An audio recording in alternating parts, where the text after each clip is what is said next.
নমস্কাৰ বন্ধু বান্ধৱীসকল পিএম জ্ঞানলৈ আপোনালোকক স্বাগতম জনাইছো বন্ধু বান্ধৱীসকল আপোনালোকৰ যিসকলে DHSৰ 4th গ্ৰেডৰ কাৰণে এপ্লাই কৰিছিলে তেওঁলোকৰ বাবে এই মুহূৰ্তত এটা বিগ ব্ৰেকিং নিউজ লৈ আহিছো বন্ধু বান্ধৱীসকল আপোনালোকৰ যিসকলে DHSৰ 4th গ্ৰেডৰ কাৰণে এপ্লাই কৰিছিলে তেওঁলোকে নিশ্চয় জানে যে আপোনালোকৰ যিটো ৰিটেন এক্সাম হ'বলগীয়া আছিল সেইটো 19 জুনত অনুষ্ঠিত হোৱাৰ কথা আছিল কিন্তু ইতিমধ্যে আপোনালোকৰ ৰিটেন এক্সামৰ ডেট পষ্টপন কৰা হৈছে এই সন্দৰ্ভত এখন নোটিছ প্ৰকাশ পাইছে নোটিছখনত লিখা আছে আপোনালোকে নিশ্চয় স্ক্ৰীনত দেখিবলৈ পাইছে notice postponement of written examination of grade 4 post under health and family welfare and medical education and research department government of Assam in reference to the notice number Janasanjog D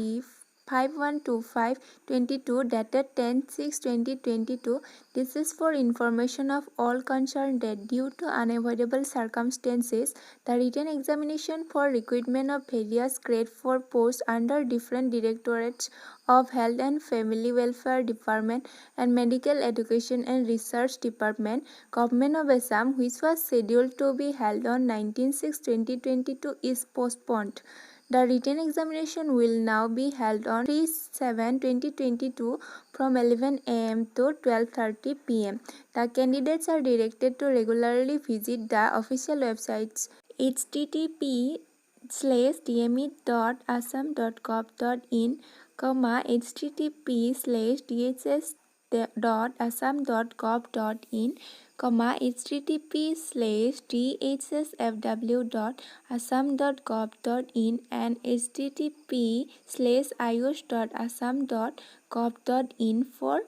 any update. অৰ্থাৎ নোটিছখনত কোৱা হৈছে যে বিভিন্ন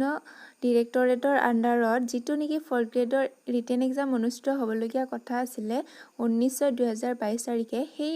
এক্সামটো postpone কৰি নতুনকৈ 3/7/2022 অৰ্থাৎ অহা July মাহৰ 3 তাৰিখে অনুষ্ঠিত কৰাৰ কথা কোৱা হৈছে আৰু এই এক্সামটো ৰাতিপুৱা 11 বজাৰ পৰা 12:30 বজালৈকে অনুষ্ঠিত হ'ব বন্ধু বান্ধৱীসকল যিসকলে 19 তাৰিখে এক্সাম দিম বুলি একদম ৰেডি হৈ আছিলে তেওঁলোকে মন বেয়া কৰি থাকিব নালাগে কাৰণ এক্সামটো হ'বই